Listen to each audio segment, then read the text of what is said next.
Days before Nancy Guthrie vanished without a trace, someone made a series of calculated financial moves, and for months, investigators almost overlooked them completely. This wasn't about embezzlement. It wasn't about secret accounts or offshore schemes. What makes this angle so gripping is far simpler and far more unsettling. It's about what the timing exposes, it's about what the pattern implies, and most importantly, it's about the questions investigators began asking themselves. By the time the numbers were lined up against the calendar, the case had already consumed thousands of hours, and the search had already torn families apart. But it wasn't until someone pulled Nancy's banking records and started matching dates that the investigation veered into unexpected territory. Because those transactions weren't random. They weren't spread across months or years. They occurred in a tightly compressed window right before she disappeared. The first major break came when investigators stopped focusing on what happened to Nancy and started examining what she did with her money. It seemed like an unusual place to look. When a woman is missing, it almost feels disconnected from the desperate question everyone wanted answered. Where did she go? But financial activity is a window into decision-making. It's evidence of intent, it's proof of planning, and in the days before Nancy disappeared, her banking activity told a story that didn't quite fit the image of a woman who had no idea what was about to happen. The bank statements arrived in thick folders. Page after page of transaction records, account activity logs, and deposit slip copies, the kind of routine paperwork that usually puts investigators to sleep. But someone, maybe a detective with fresh eyes, maybe a prosecutor who sensed something was off, started reading them chronologically and matching them against the timeline. Then came the simple question that blew the case wide open. What was she doing with her money right before she vanished? The answer wasn't dramatic. There were no million-dollar transfers, no accounts being emptied, no sudden asset movements. Nothing that screamed guilty conscience or escape plan.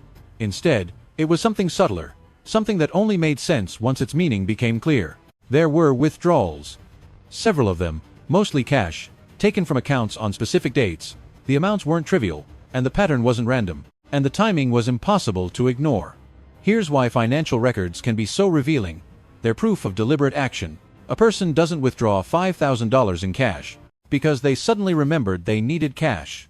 They do it because they made a decision, because they wanted something, because they planned to use that money for a specific purpose.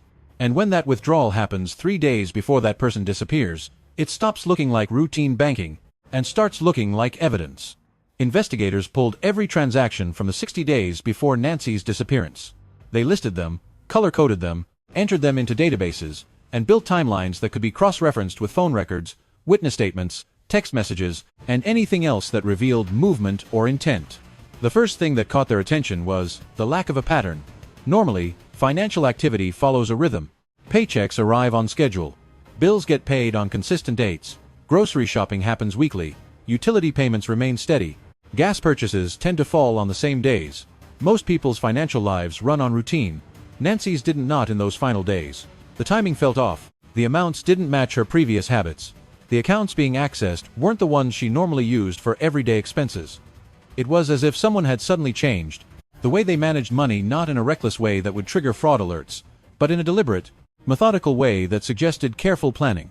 Investigators sat with that realization for a while. The implications kept growing. If Nancy had altered her financial behavior in the days before she disappeared, it suggested agency. It suggested she expected to need cash. It suggested she was preparing for something. But for what? The questions began piling up faster than answers could keep pace. Why withdraw cash in those amounts at that exact time? Was it for household expenses? Those could have been covered with debit cards. Was it for daily spending? The amounts were too large. Was it a loan to someone? There were no records showing money moving into anyone else's account during those final days. Was she saving it for something? Nothing matched the financial planning documents investigators found. The timing became an obsession. Investigators examined the withdrawal dates and tried to connect them to everything else. They compared the cash withdrawals to phone records. Was Nancy in a specific location when she made them? Was she near certain people? They compared them to text messages. Had she told anyone she needed cash? They compared them to witness statements. Had anyone seen her carrying cash? They compared them to her last known location. Were any of the withdrawals made near where she was last seen? The picture began emerging in fragments, not a complete image, but enough to suggest something significant had changed in Nancy's life during those final 72 hours. Something that required cash. Something that required planning. Something that required her to deliberately access money in ways she hadn't for months. And just as the timeline was becoming clearer, It hit another wall. Because matching dates and amounts wasn't enough. Investigators needed to understand motive. They needed to understand context. And that's where the paper trail went cold. That's when the forensic accountants stepped in. These weren't investigators. They weren't looking for crimes in the traditional sense. They were specialists who understood the language money speaks. They could read a transaction history and uncover stories hidden inside the numbers. They understood household finances, business cash flow, and the patterns of deception and legitimacy. Most importantly, they understood the difference between financial activity that made sense and financial activity that didn't. The forensic accountants pulled Nancy's complete financial history, years of it. Every account, every transaction, every deposit and withdrawal, no matter how small. They built a baseline. They established what normal looked like for Nancy Guthrie, her spending habits, her income patterns, how she distributed money throughout her household, and what obligations she carried. Then they compared that baseline to the final 72 hours. The first thing they noticed was what was missing. No unusual purchases. No major credit card charges. No evidence of sudden expenses that could explain the large cash withdrawals. The household bills were being paid right on schedule, the mortgage, utilities, insurance premiums. Everything was running smoothly, which suggested Nancy wasn't withdrawing cash because of a financial emergency or crisis. The second thing they noticed was the account selection. Nancy had 3 primary accounts: a checking account for everyday expenses, a savings account for household reserves, and a money market account that she rarely touched. Yet in those final days, she accessed all 3. The pattern suggested she was strategic about where the cash came from, spreading the withdrawals across multiple accounts in a way that wouldn't cause any single account to show an unusual spike in activity. That's when the accountants began asking questions that went far beyond the numbers themselves. This was where financial analysis turned into detective work, and investigators started reconstructing Nancy's final days with painstaking detail. What were her obligations? She had a family. She had a mortgage. She had regular expenses. Those required planning. Those required money. So what was she expecting to happen? The cash withdrawals suggested she was preparing for something specific. But what? They pulled her calendar, reviewed her appointment book, contacted her employer, and examined her schedule. They reached out to friends and family, asking about conversations. What had Nancy mentioned? Was she planning a trip that could explain the large cash withdrawals? Was she preparing for a purchase that matched those specific amounts? Was she planning to lend money to someone, explaining the way she accessed the funds? The problem was that no one remembered Nancy mentioning any of those things. Friends said she seemed completely normal. If anything, slightly happier than usual. Her employer confirmed she wasn't taking time off. Her calendar showed no unusual appointments or meetings. Her text messages contained no clues about planned activities or major purchases. It was as though Nancy had made a conscious decision to keep whatever she was preparing for entirely to herself. That opened up a whole new set of questions. If Nancy wasn't telling anyone about these preparations, if she wasn't mentioning them in texts, emails, or conversations, what did that reveal about her intentions? Was she being cautious? Was she being secretive? Was there something about these financial moves she didn't want anyone to know? Investigators dug deeper.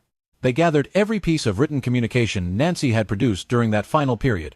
Text messages, emails, notes, grocery lists, anything bearing her handwriting or digital footprint. They were searching for coded language, searching for clues, searching for any indication of what she was planning. Instead, what they found was silence. Sometimes, what's missing is just as revealing as what's there. The investigators assigned to Nancy's case began forming a theory not about what happened to her, but about what she was planning to do. The financial activity suggested preparation. The secrecy suggested intent. The cash suggested she needed liquidity. The amount suggested something significant was approaching. But the theory fell apart the moment they tried filling in the details. Was she planning to leave? The cash withdrawals could support that narrative. If someone intended to disappear, they'd need money. They'd need access to it without drawing attention. They'd withdraw cash instead of using cards. They'd spread the withdrawals across accounts. They'd keep it hidden from family and friends. Except Nancy didn't disappear by choice. Or at least that's what her family firmly believed. And the evidence that surfaced later backed up that belief. There were signs of a struggle. There were unexplained gaps in her movements. There were inconsistencies in witness statements suggesting something violent may have occurred. So if Nancy wasn't planning her own disappearance, then what was she planning? That question lingered over the investigation like a photograph with the face missing. The money trail had gone cold. Then, months later, investigators decided to revisit it. Case files have a way of gathering dust. leads get prioritized and pushed aside as new information emerges. When a hot lead appears, older angles get shelved. But good investigators never truly abandon anything, they simply set it aside, waiting for a fresh perspective or new evidence to bring it back to life. That's exactly what happened with Nancy's banking records. A new detective took over the case, bringing fresh eyes and a different approach. She pulled out the box of financial documents and started reading, not necessarily looking for a crime, but looking for information, context, and the story hidden within the numbers. And she noticed something previous investigators had missed. The cash withdrawals in those final days weren't the real anomaly. They were actually part of a pattern that had begun 3 weeks earlier, not dramatic enough to trigger alerts or raise red flags, but a subtle shift in how Nancy accessed her money. Smaller withdrawals, different accounts, different timing. It was as if someone had been quietly preparing, gradually building up cash reserves without attracting attention. When the detective widened the timeline and looked at the weeks leading up to those final days, she began seeing a pattern of preparation, not panic, not an emergency, but deliberate, methodical, financial planning. That realization changed everything, because it suggested that whatever Nancy was preparing for, she'd been thinking about it for weeks. It wasn't impulsive, it wasn't reactive. It was planned. And if it was planned, if Nancy had weeks to think it through, then the question of motive became paramount. What would make a woman spend weeks preparing for something while keeping it completely hidden from everyone in her life? The transactions themselves remained ordinary, mostly withdrawals, some internal transfers between accounts, nothing illegal, nothing suspicious when viewed in isolation, the kind of activity that appears on thousands of bank statements every day without raising concern. But placed against the timeline of Nancy's disappearance, placed within the context of what happened next, those transactions became something else entirely.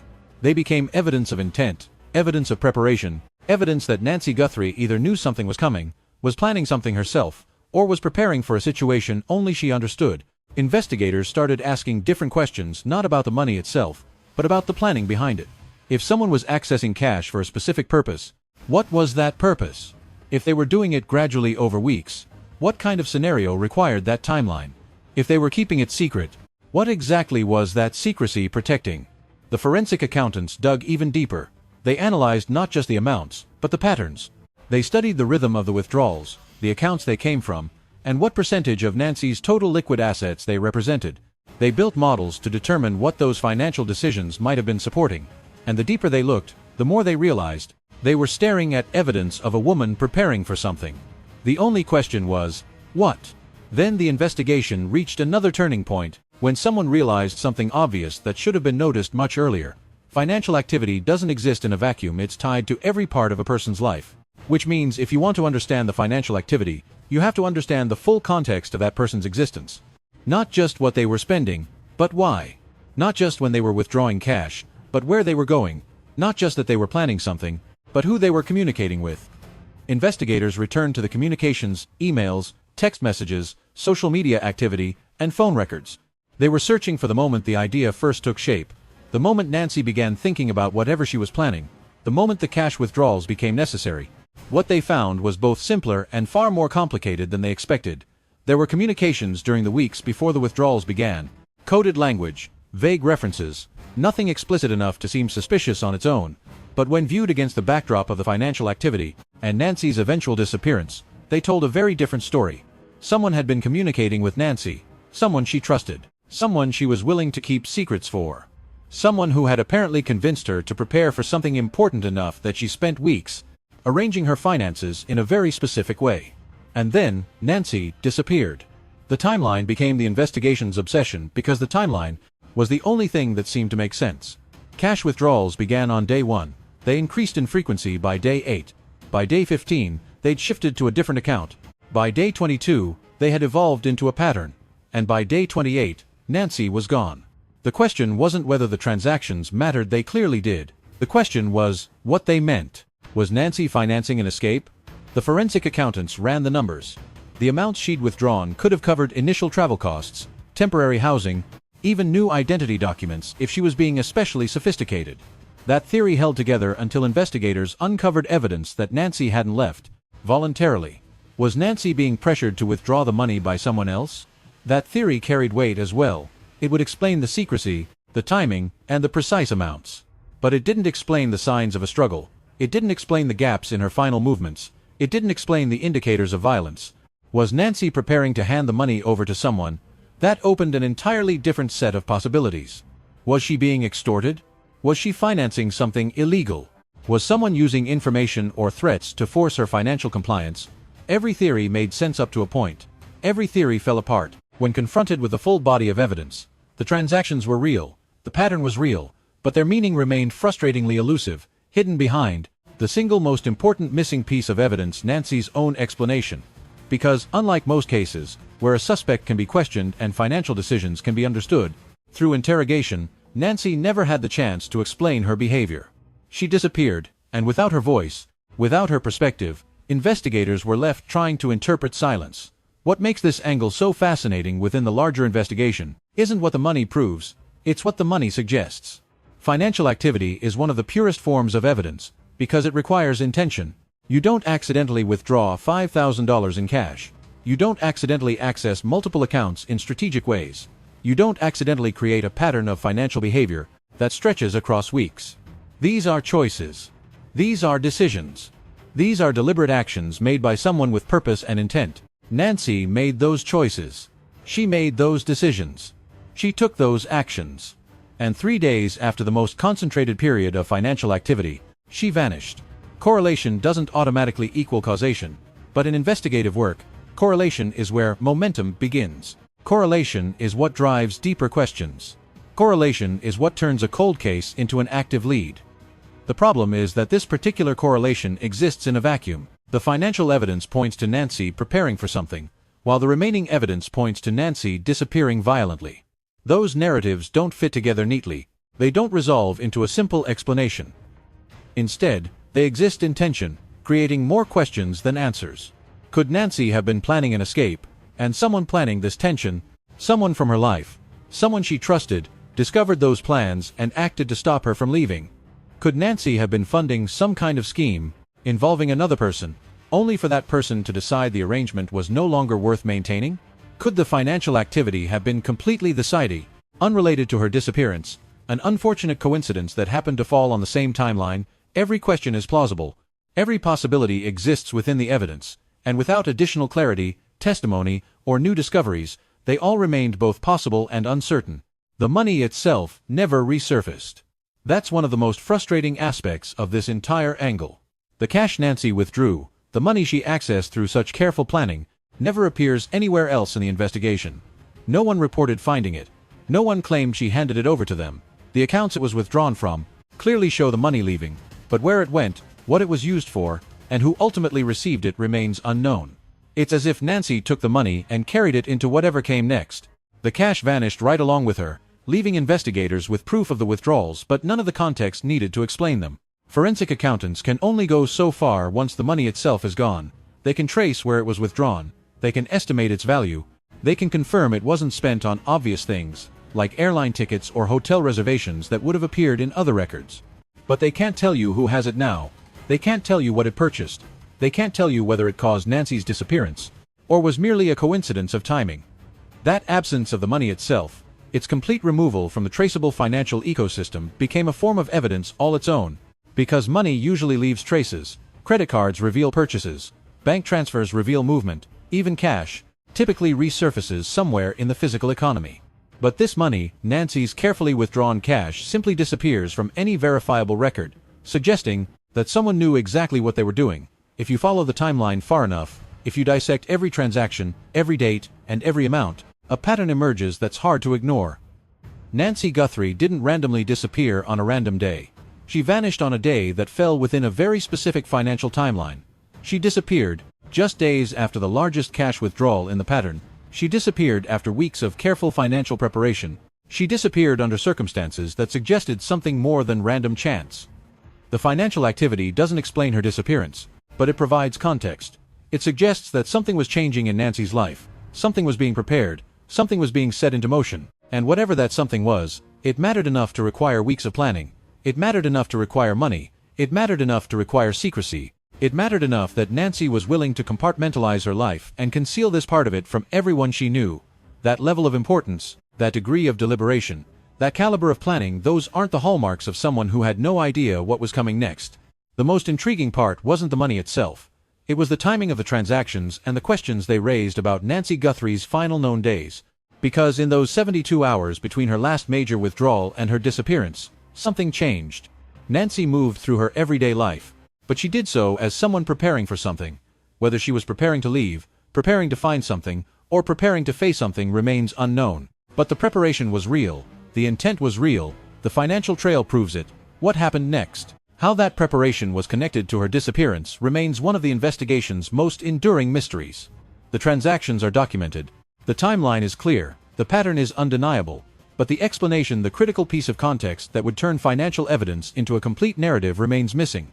And without that explanation, without Nancy's voice to give meaning to her own financial decisions, investigators are left with questions that the money can raise but never answer. The cash is gone, Nancy is gone, and the transactions that may have explained everything now exist only as a ghostly echo of preparation, timing, and intent pointing nowhere definitive and everywhere at once. Sentinel,